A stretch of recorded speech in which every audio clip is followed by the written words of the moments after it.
Hi, my name is Robert. Please read the comments in the About section of this video. It has valuable information and updates. My YouTube channel has a disclaimer video that I encourage you to watch. And please like, share, and subscribe. I hope you found what you're looking for. Thank you very much for watching. Getting real close to delivering the donor car. So we're over here at the tire shop putting new tires on it. And we'll go from there, get a few more repairs before we hit the road. One of the problems I have with the donor car, other than the door ding ringing every time I open the door, if I don't pull the key out a certain way, is the buttons on the seat does not work or function the seat. These actually feel jammed and these don't work. So I went and got another switch pack out of a vehicle in the salvage yard. It works fine. I'm going to swap this switch pack over to this trim piece. Okay, I got the seat switch swapped over. I'm going to set the memory for my setting. And it does move for the other settings. Okay, we got the seats fixed. Next on the list is these cruddy wiper blades that probably have never been replaced. Maybe once when the owner thought the car was new. I got a replacement set from FCP. The old blade snaps out of this little wiper bracket. The new ones snap in, but you want to be careful and gentle because you don't want to destroy this plastic piece that has the washer fluid sprayer in them. So let me go ahead and take these out of the wrapper and get them installed on here. Hopefully they'll be long enough to reach this rest stop here on the headlight. The old ones popped off, the new ones popped in. Don't seem to have any issues with that, so we're good to go. I borrowed the radio out of this vehicle to put in the vehicle that I gave to my mom because the one in my mom's car didn't have a CD in it. I don't even know if it had a cassette. At any rate, you get them pretty cheap at the salvage yard. The downside is the lights are usually burned out. So I'm going to install this one. The code was written on the top, which is good. And then I'll check the bulbs. If it has bulbs burn out, I think I brought my bulbs with me so I can replace the burnout bulbs. Okay, let's power the radio on. Asking for a code 1614. Radio is on. See if we could tune in the station here. It is hitting stations. We find one that's acceptable to me. Keep on living life, loving God, and He'll make you beautiful. And there it is. It's making sound. Let's see if I got speakers that work. There is a way to break free from drug addiction, no matter how hopeless. That works. We check the balance. My dad died from alcoholism, and I started using again. That works. It was comfortable because I felt so lost. Treble and bass works. With some stuff in Let me see if this cassette adapter works. I'm going to hook it up to my Pandora. Okay, the cassette works fine. I'll check the CD and check the lights in that radio. Got the tires on. They said one of the lug nuts was extremely over tightened. So that's the mileage there with the tires on it. That's how many miles I've put on it so far with the battery reconnect. So I'm headed to the salvage yard to look for a jack for the vehicle. And then do a few more things to it before we hit the road.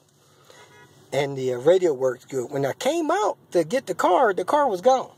I understand a Maserati being missing, but not an old dusty Volvo.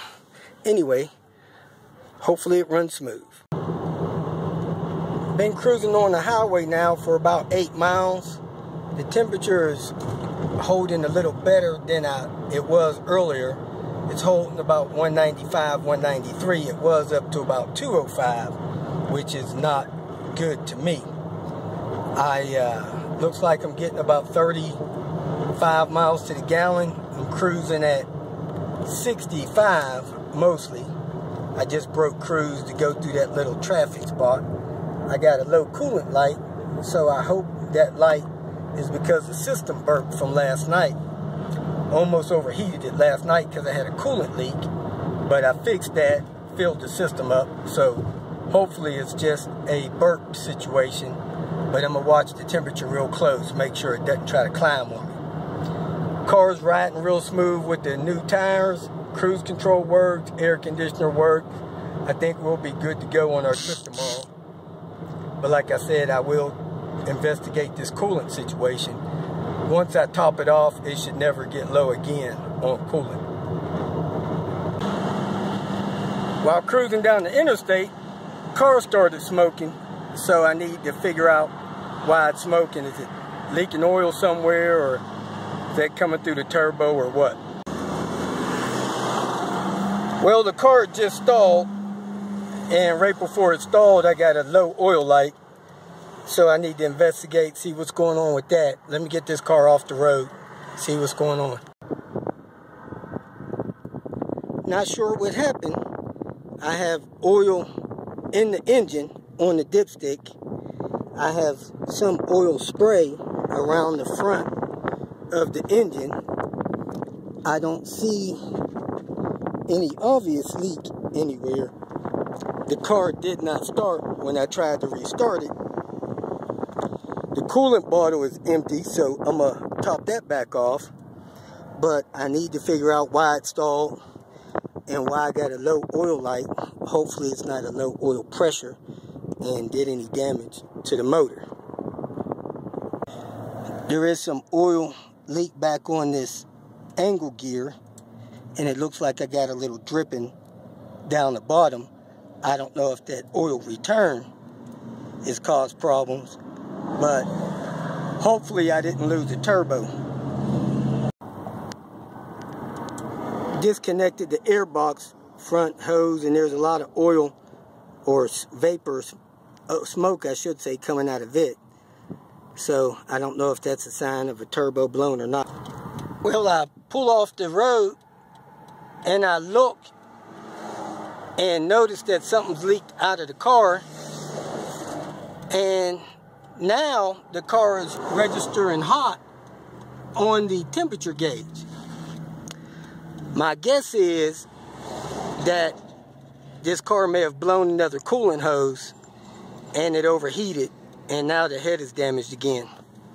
I never got any warm or hot indication on my scan gauge, but now it's indicating 254, and as you can see, the needle on the dash is high. So I'm guessing this car lost all the coolant, and before the dash or scan gauge registered it, it overheated. It had to be real unfortunate, but I'm gonna let it cool down and see what happens. I'm pretty sure I blew the head on this thing, so we're gonna tow it back to where I can fix it again. If you feel that this information was useful, please like it and share it with your social media friends. You can subscribe to my channel so that you will get notifications of future videos that I post. You can follow me on Twitter, and if you need to contact me directly, please visit my website. And if you have any questions, leave them below, and someone or myself will reply to them. Again, thank you very much for watching.